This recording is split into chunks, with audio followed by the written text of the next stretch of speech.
Swayam Prabha. Digital India. Educated India.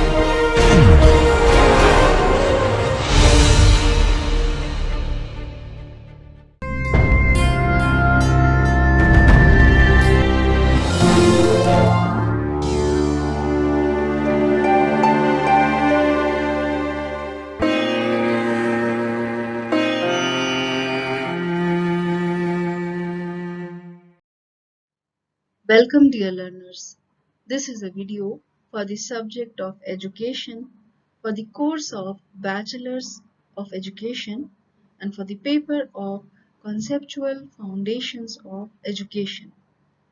Here in this video lecture, we will be discussing sociological basis of education, and the focus of this lecture will be educational sociology and sociology of education. This video lecture is recorded by Dr. Iram Khan. The course coordinator and the presenter of this video is Dr. Iram Khan from Jamia Millia Islamia, New Delhi. The academic expert or the reviewer of this video is Dr. Savita Kaushal from Jamia Millia Islamia, New Delhi. This video is produced under the project DTH Swayam Prabha channels of MHRD, which is now known as Ministry of Education, Government of India. Hello dear students, I am Dr. Iram Khan, Assistant Professor at IASC Faculty of Education, Jamia Millia Islamia, New Delhi. Today we are going to have a discussion on sociological basis of education, and in this lecture the discussion will be made on educational sociology and sociology of education. So let us start the discussion first with the objectives of the session. The objectives of this session are to discuss the relation between sociology and education, elaborate educational sociology, its definitions, aims, scope, importance, and limitations, to delineate the impact of educational sociology on education. Sociology is the study of human interactions, experiences, interrelations, conditions, contexts, and consequences. In this lecture, we will be first discussing the meaning of sociology and its basis on education. Some scholars hold that ideas of having given the great importance to philosophical, psychological, and scientific basis of education. The need of modern times is that due importance should also be attached to the sociological basis of education. The sociological basis of education means that in the educational organization or different organizations, due weightage should be given to the needs, ideas, and aspirations of society. In other words, we can discuss this that by means of education, social qualities and social feelings should be developed in our children so that they are able to discharge efficiently their obligations, and they can also enjoy their rights in such a manner that they are capable to lead their lives with self-confidence and self-reliance, and are able to contribute their utmost to the social welfare and progress. So in this way, sociological basis of education lays great emphasis on the development of capable, dynamic, and enterprising citizens of strong character who are able to achieve more and more progress and development by means of education, by getting themselves educated. So before discussing this basis in more details, it is essential to know well about the various aspects and entities of sociology, society, community, and educational sociology to make the sociological basis of education very much clear in our minds. So what is the meaning of society and what is the nature of society? We can explain society as a state of fellow feeling, cooperation, friendship, empathy, sympathy among two or more persons who live together with common feelings, bonds, and aspirations. By this implication, a society is an organization of persons which guarantees security to the members for their individuality and existence. Though a society comes into being by the association of individuals, but then also sociologists uphold greater importance of the needs, basically to the needs and ideals and aspirations of society over the individual members. So various scholars emphasize that society does not impose any duty or obligation on any individual. But then also the social interrelations are so complex, so complicated that an entity that that is actually the part of this society is always in the state of transformation. And in if we talk about this entire thing, in other words, society can be considered as a dynamic entity. It may be noted here that the social entity or society has its own political, economic, cultural, and religious ideologies, according to which it provides more and more opportunities to different individuals who are the part of the society to develop their various powers and capacities to the fullest possible extent, and side by side developing the society on its own, for the betterment of its own by their best and utmost efforts. Whose best efforts? Those individuals who are the part of the society. So by development of the individuals, the society also gets developed. This comes out of a sense of social obligation and attitude of social service. And here the important remark of MacLever and Page is to be taken up. If I point out that, it will be very much implying here that man is dependent on society for protection, comfort, nurturance, equipment, opportunity, and the multitude of definite services which society provides. He is dependent upon society for the content of his thoughts, his dreams, his aspirations, even for many of his maladies of mind and body. His birth in society brings with it the absolute need of society itself. Quotes close. So you can see that by the words of MacLever and Page, the importance of society, the interrelationship of society and the individuals is shown very properly and in very beautiful words. So, how the individual and society are connected with each other. We all know that by nature human beings are social beings, and the entire life of a human being is happening in a society. Basically, society is an integral part of a human being's life. This human being basically learned the speech or the writing, reading, and behaving with others from the society by living in the society. And that is why this human being is indebted to society for life and development. The truth is that the personality of an individual is not his own exclusive possession. In fact, it is such a powerful medium that it can promote not only national but international good and welfare of the whole human race.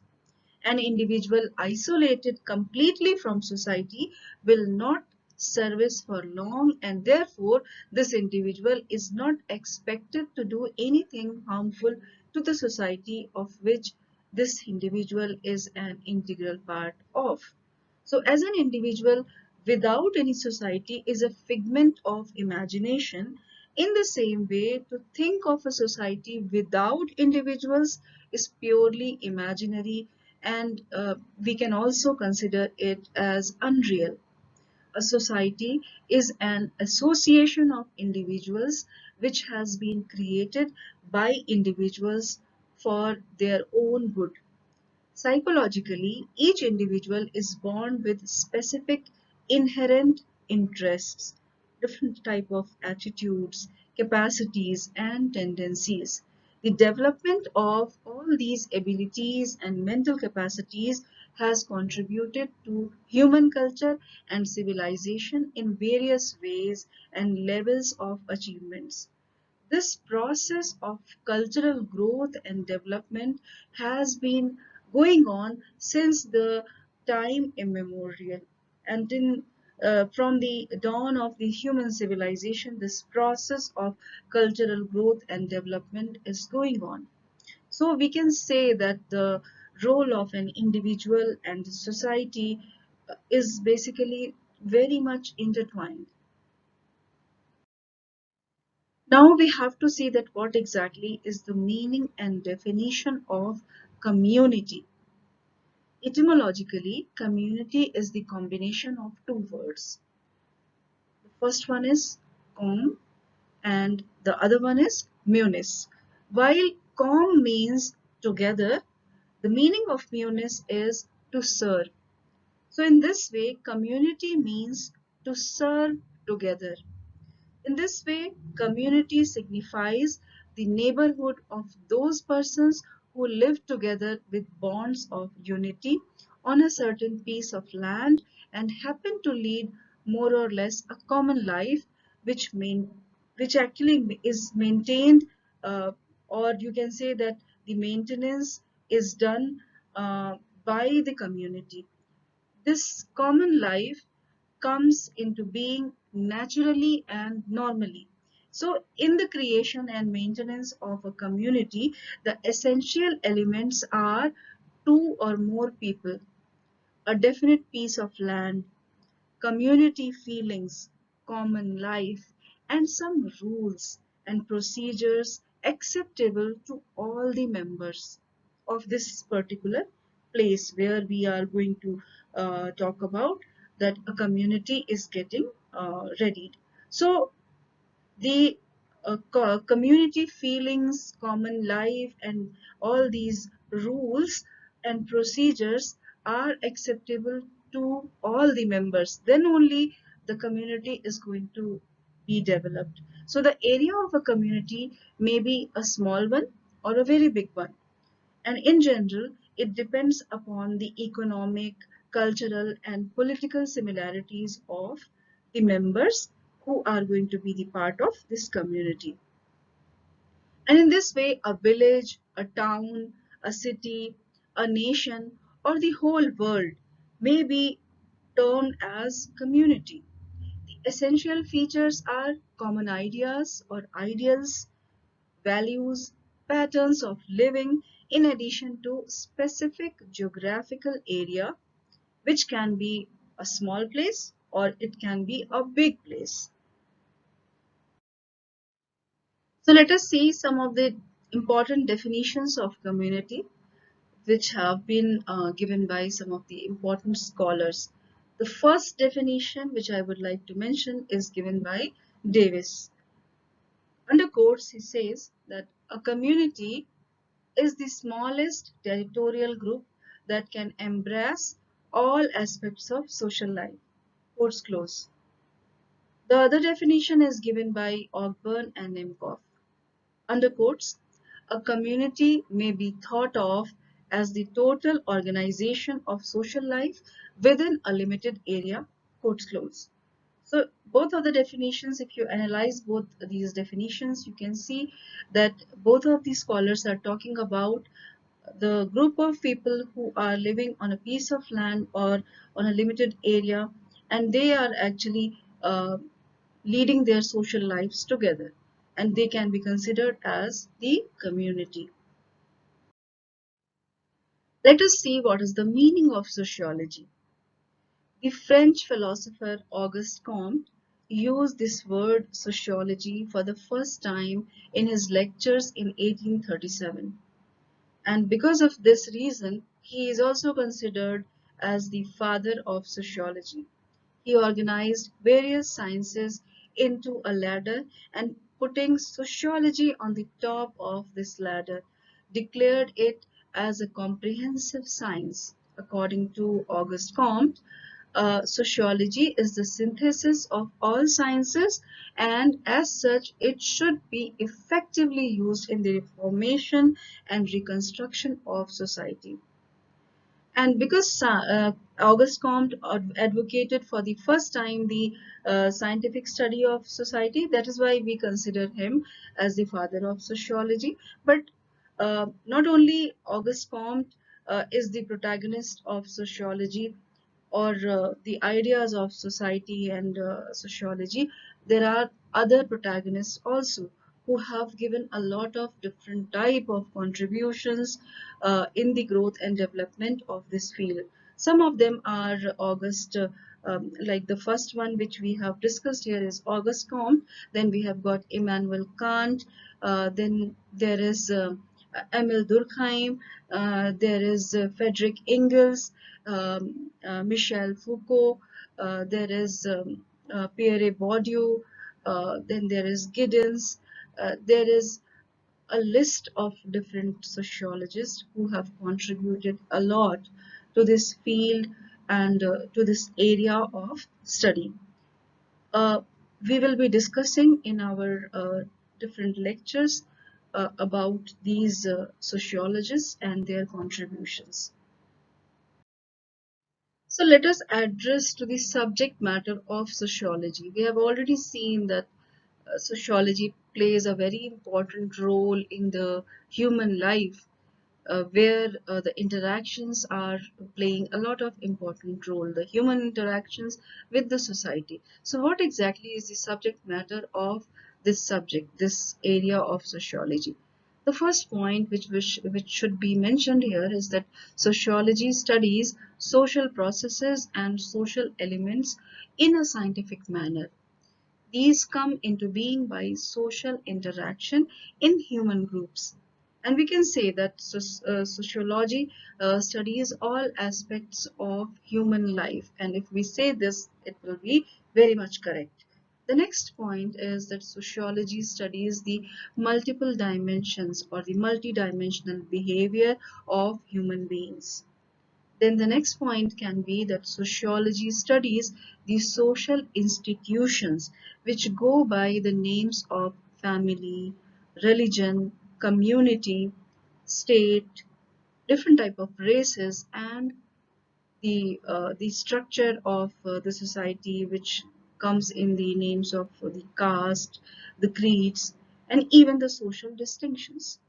Then sociology studies the nature of problems, investigates the root causes, and suggests different type of solutions for all these problems. Then sociology studies all those elements and factors which affect human beings. These concern the traditions, customs, social institutions, and geographical conditions. Then the next point is that sociology studies social institutions with reference to their characteristic basis, which promotes social feelings of friendship, cooperation, fellow feeling in society, which leads society towards the path of progress and development. Then sociology studies the processes of social disintegration and causes of social transformation and development of human culture and civilization. Sociology studies the formation and development of human culture and civilization. So in this way, we can see that a lot of different things are studied in the subject of sociology.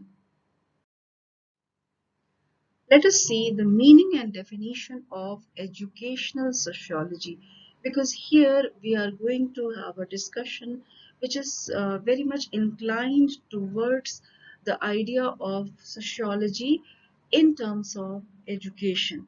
So, how educational sociology can be defined and how we can give a meaning to educational sociology. If we go ahead and desire a lot of different things in terms of education, which has been given rise to this new branch of sociology, which is considered as educational sociology, there are a lot of things to be discussed. In other words, we can say that educational sociology is such a branch of sociology which has come into existence as a synthesis between education and sociology. It may be noted here that educational sociology emphasizes that the aims of sociology should be achieved through educational processes, and that is why this particular area of study or this science, after a thorough study of social institutions, which can be taken as the family, the school, the community, the religion, mass media, um, and many other paradigms which we will be discussing in due course of the lectures, they lay down the processes for the wholesome development of individuals through the aims, the curriculum, methods, and other aspects of education. And that is why educational sociology studies all social processes and social interactions for social development and welfare, without which the nature and problems of education cannot be solved. So, if we try to make it very much clear in some simple words, educational sociology is like the educational sociology is that science which studies social activities, human groups, social institutions, and agencies which fulfill the needs of education. And that is why educational sociology concerns itself with the development of individuals and the society.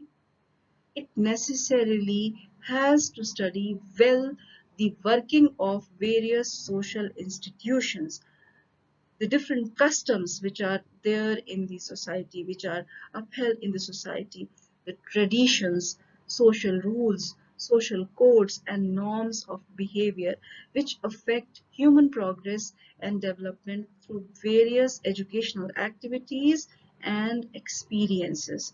So, basically, educational sociology has a lot to say, but here in the new curriculum of B.Ed, we will be studying educational sociology as the part of the paper of conceptual foundations of education.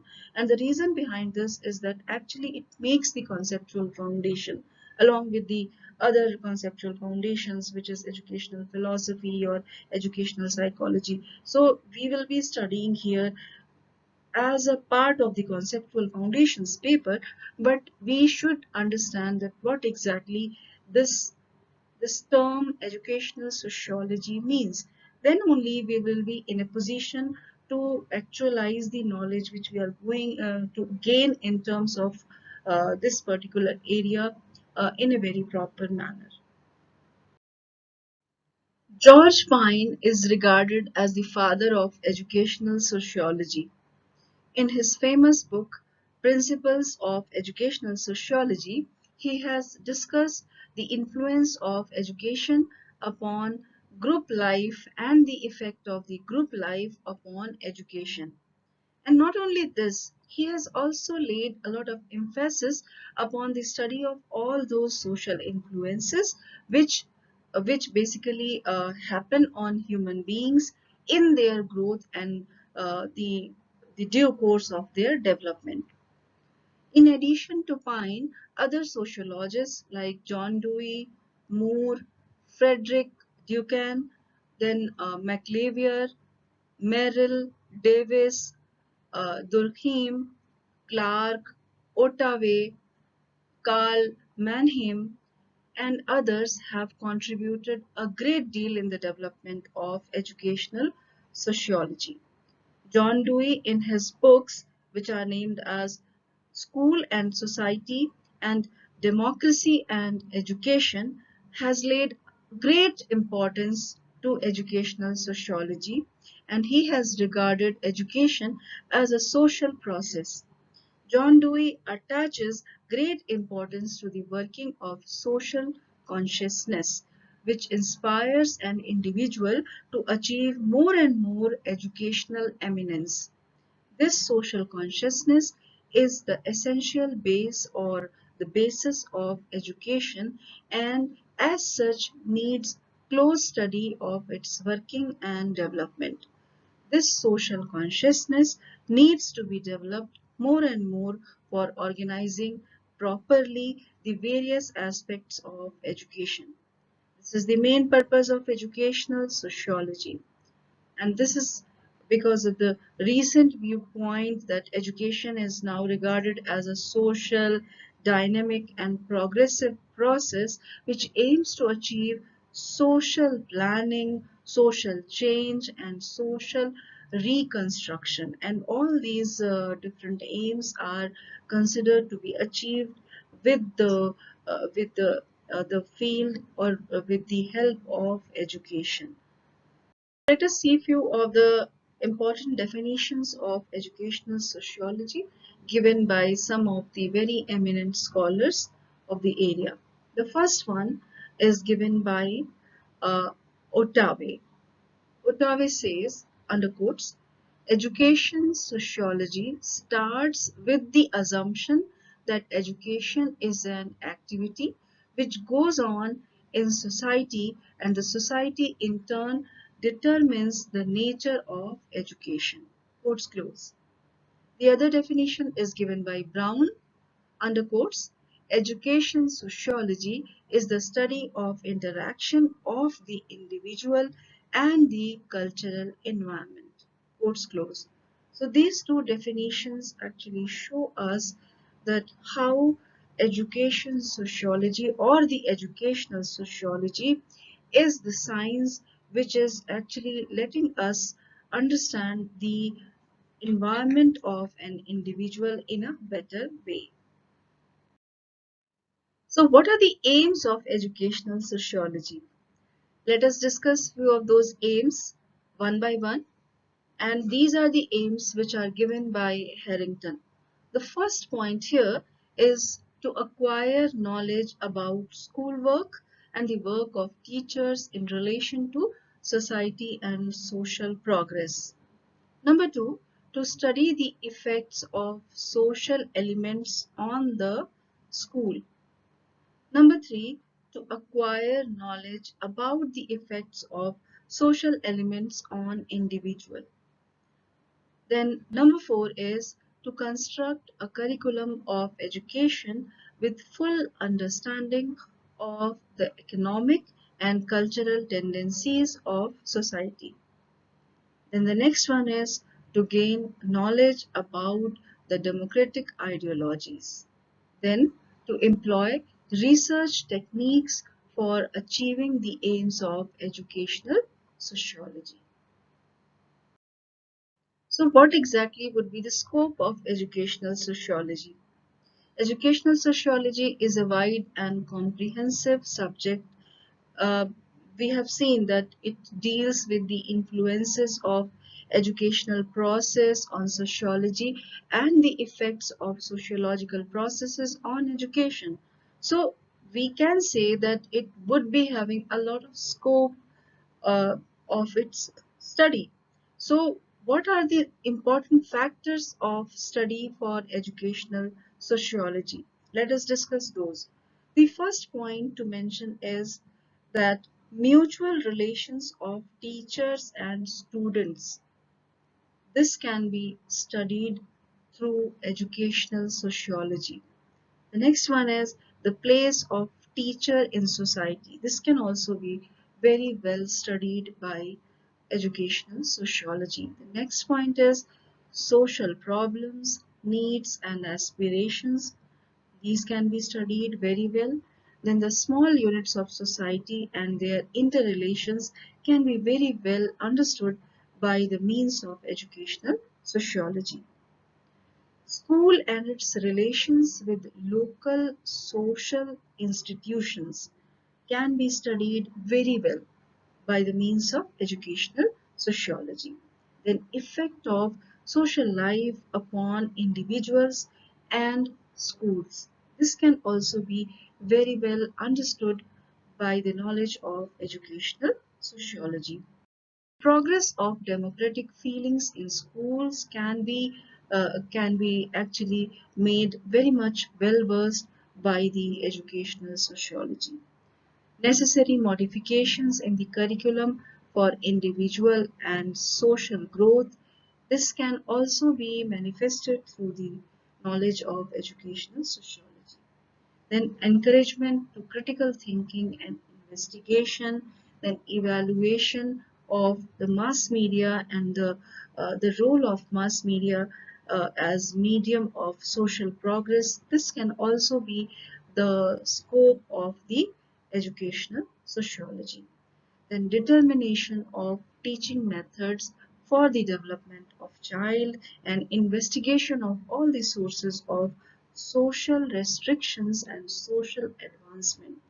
This can also be one of the sources of, or you can say that one of the scopes of educational sociology. Let us see what is the importance of educational sociology. We are studying about educational sociology, so we should be aware of that what exactly it is and how important it is to be studied for a student of education. So educational sociology starts its work with the belief that human being is a social being. This feeling was not prevalent in ancient times. In those days, racial discrimination held over the minds of people in general. And that is why it was not the right of every individual to receive education in those times. For example, in ancient India, uh, no one except the Brahmins had the right to study the Vedas.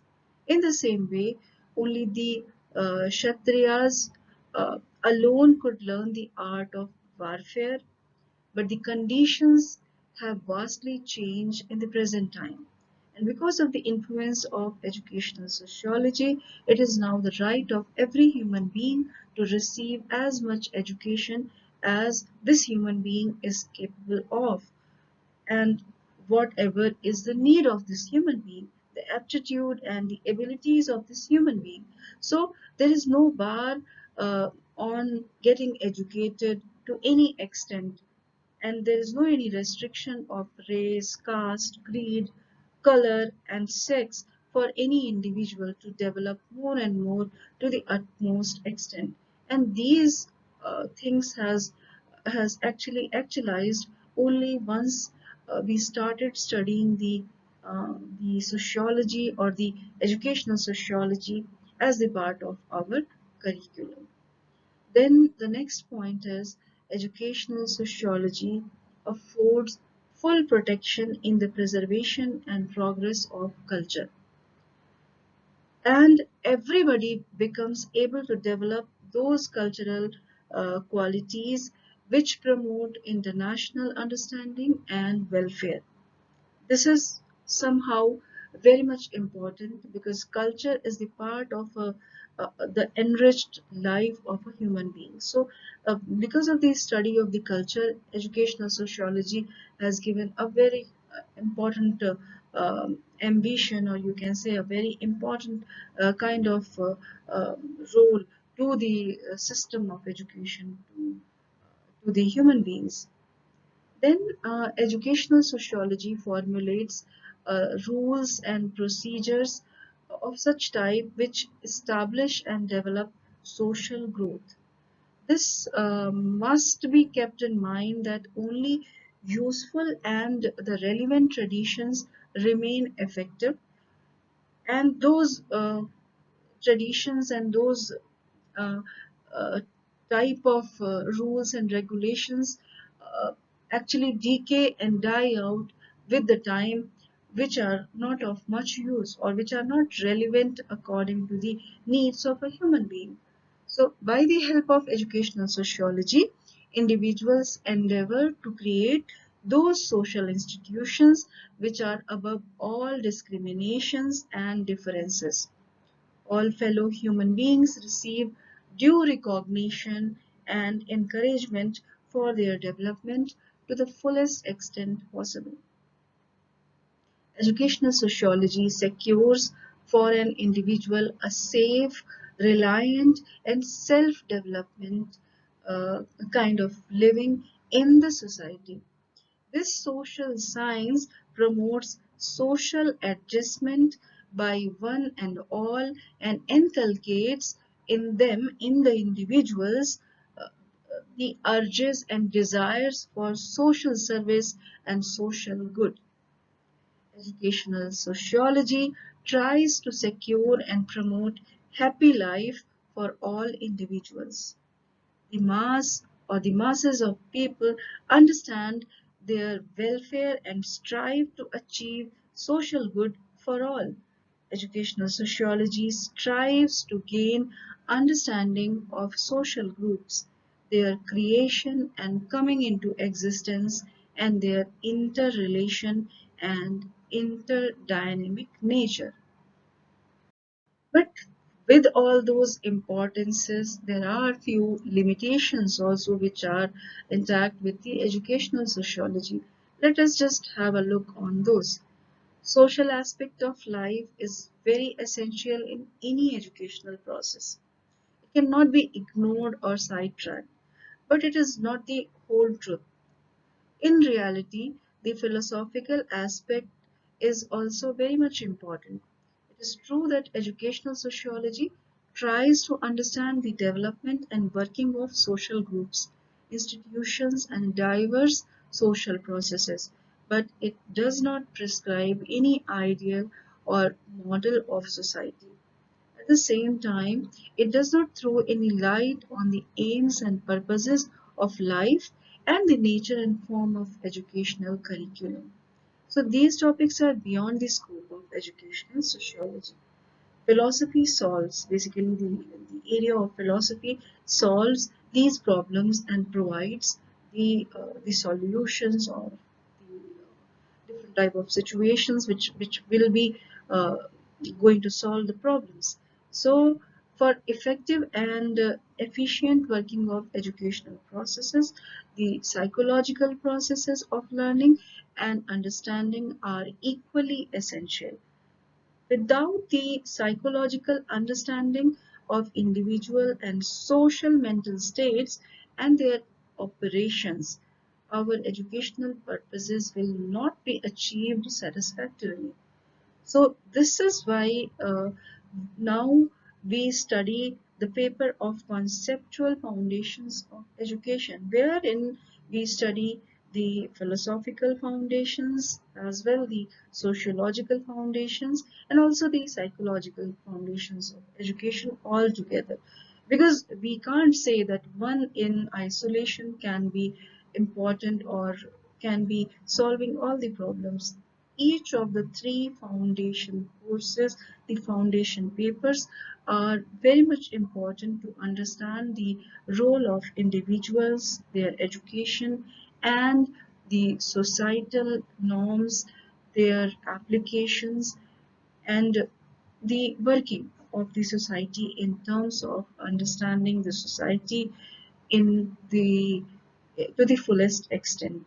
So that is why now we have got this paper as a combined paper of conceptual foundations of education, and we are also going to study it in a combined form. We will not be studying it in isolated forms or in fragments, but we will be studying the different parts and then we will be combining the whole, and we will see that how altogether the entire paper is structured and how all these components are very important to learn for a student of education.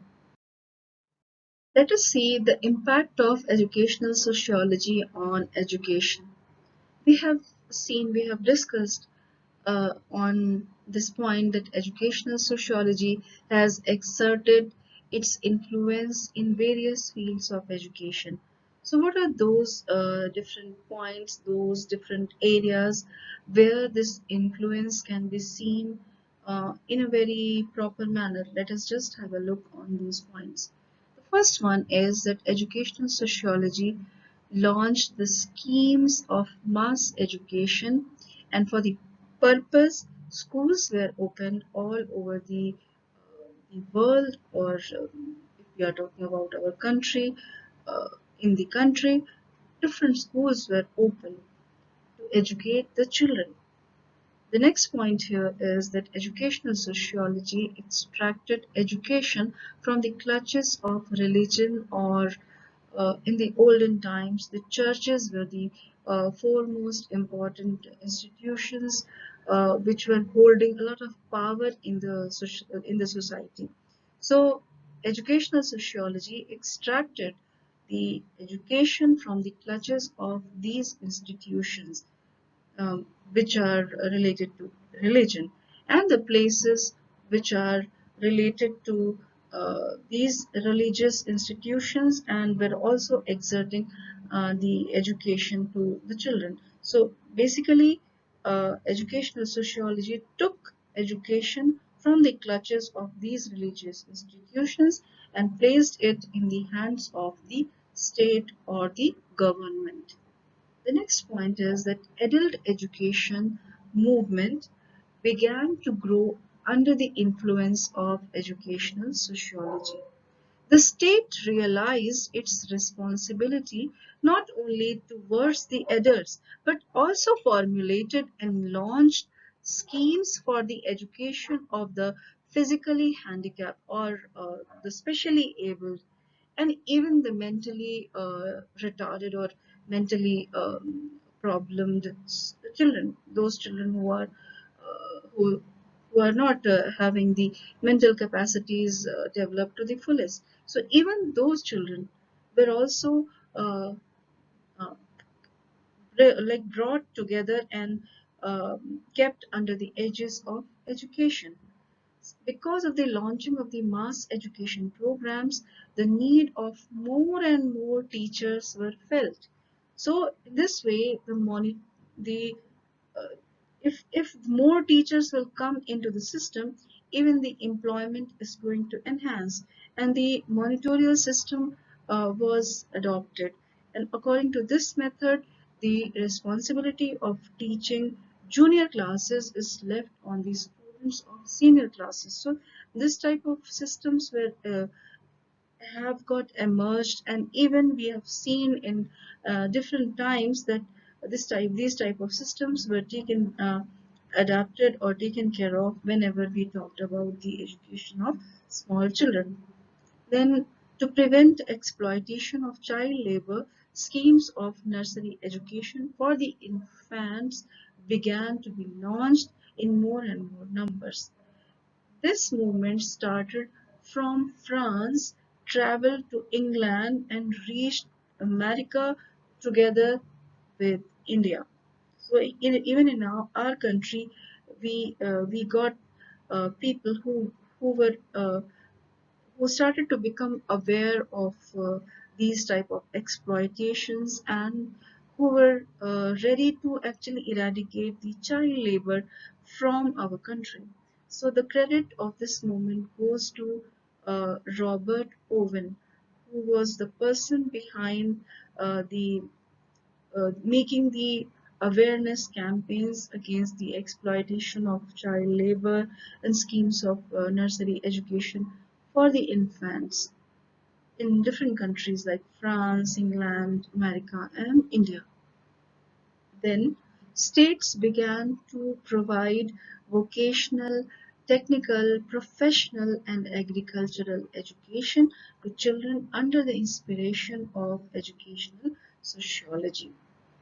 All aspects of education were influenced by educational sociology, and many important changes have been accomplished in the field of education under the impact of educational sociology.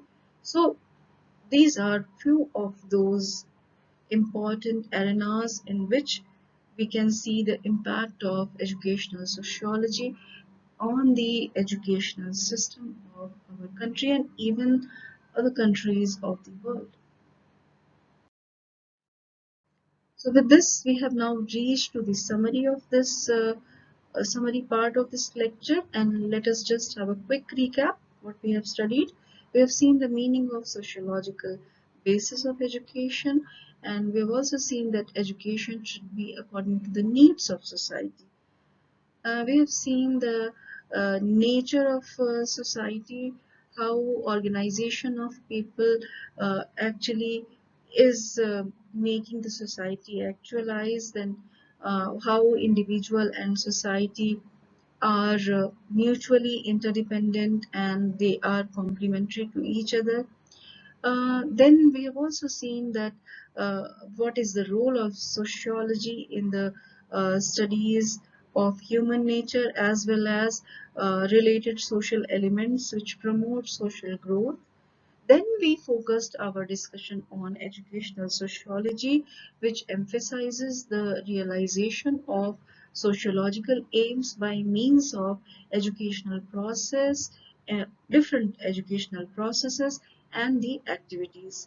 We have seen the aims of educational sociology, different definitions of educational sociology, and even the impact of educational sociology on the educational systems of our country as well different arenas of the world where educational sociology has impacted a lot. So with these words, now we can end the discussion. These are few of those references and the suggested further readings which you can also go ahead for enhancing your knowledge. This lecture was prepared by the help of these study material. So this is something which you can also use for more knowledge enhancement. So with these words, I'll conclude this session and we will see each other in another session some other time. Thank you from my side. Dear students, you are watching a video on sociological basis of education, and in this lecture we discussed educational sociology and sociology of education. This video lecture was recorded by faculty at home during the national lockdown period for COVID-19 pandemic using minimal technical resources. Technical errors, if any, are unintentional and may please be ignored. For any queries with regard to this lecture or broadcast, kindly send your email to techsupport@dth.ac.in. Thank you so much.